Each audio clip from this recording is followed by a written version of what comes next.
So you mentioned Kane Hodder, which everybody knows Kane Hodder. You know, he's like the Jason. Yep. Who would you say are probably two of the other best Jasons in the series? C.J. Graham.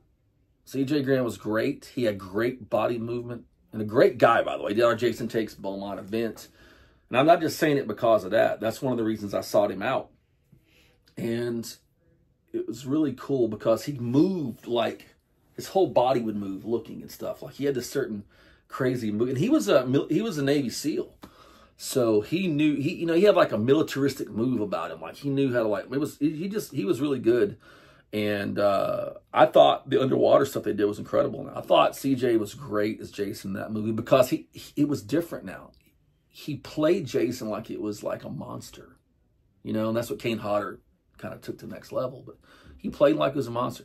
After that, this is where it's going to get really interesting. Who is the best Jason? Because you had a different, I'm not going to count Ari's Jason because it's awesome, but he wasn't like a slasher. He was just in the, that part of the movie. So we're going to go with this controversy in part 2, which parts were Warrington Gillette and which parts were Steve Dash, but whatever. I like Richard Brooker in part 3. I do. And I thought Richard Brooker did Ted White's probably just as good, but there was a something about the eyes and the way that, that he kind of, when you see the faces with the mask off and stuff, is really, really scary. And he had a cool walk about him. He got a cool way of like moving. I like that. So those are probably my favorite 3.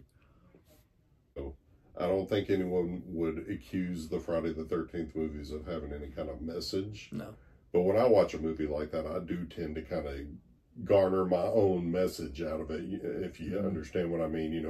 I'll get some meaning out of the events in the movie, whether or not they were meant. Yeah, for sure. Or that sort of thing. Do you discern any message out of the Friday the 13th movies or any of the movies in the series in particular? This is my buddy Patrick, who is the owner of this epic thing. I have to come in here and just look around. I always see something new.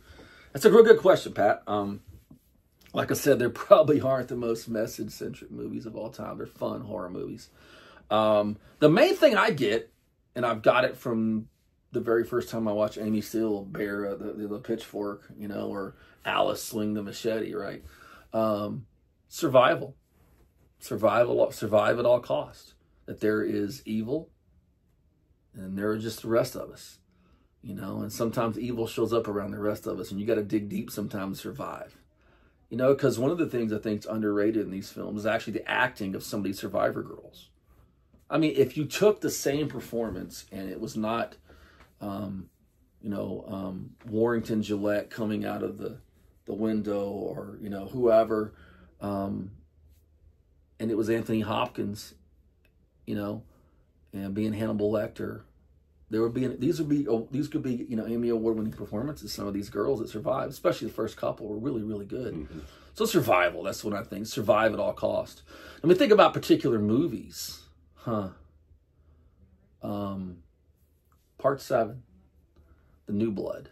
That's probably the most interesting one of the bunch because it had a supernatural thing, and it was the last good movie for a while, in my opinion. And that movie had a very similar theme in my mind to like Nightmare on Elm Street. Because I remember Wes Craven talking about how he originally envisioned sort of Nightmare on Elm Street because he would see these ads in the back of magazines about if your teens are troubled, send them to this weird camp and we'll reprogram them.